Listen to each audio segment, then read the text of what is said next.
তাহলে কি দাঁড়ালো? দুদিন পরে আমেরিকা আমেরিকার সোলজাররা বে অফ বেঙ্গল দাপিয়ে বেড়াবে, সেন্ট মার্টিন নিয়ন্ত্রণ করবে, এরকম কিছু। খবরটা দেখেন না। এই খবরে কি বলা হচ্ছে? খবরে বলা হচ্ছে যে আমেরিকা অলরেডি বাংলাদেশে বন্দর খোঁজা শুরু করেছে। কোন বন্দরটা সে নিবে?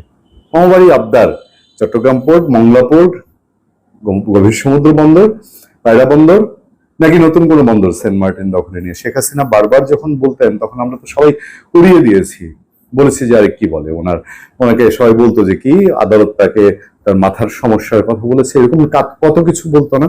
আচ্ছা, শেখ হাসিনা যা করেছে ভোটাধিকার নিয়ে করেছে, আমি তো সবসময় সে সময় বলেছি, কিন্তু এটা এখন কি দেখছি যে মানে একটা দুষ্টু চক্র তোলার জন্য আরেকটা দুষ্টু চক্রকে আমরা আমন্ত্রণ নিমন্ত্রণ দিয়ে নিয়ে এসেছি, নাকি সেই দুষ্ট চক্র অলরেডি বিলিয়ন ডলার খরচ করে বসে আছে, আরো খরচ করবে এই এলাকায়, সে চায়নাকে টেকেল দিতে চায়, চায়নাকে টেকেল দেওয়ার জন্য তার একটা বন্দর দরকার। আন্তর্জাতিক পত্রপত্রিকার খবর, এবং অলরেডি একটা মিটিংও হয়ে গেছে ঢাকায়।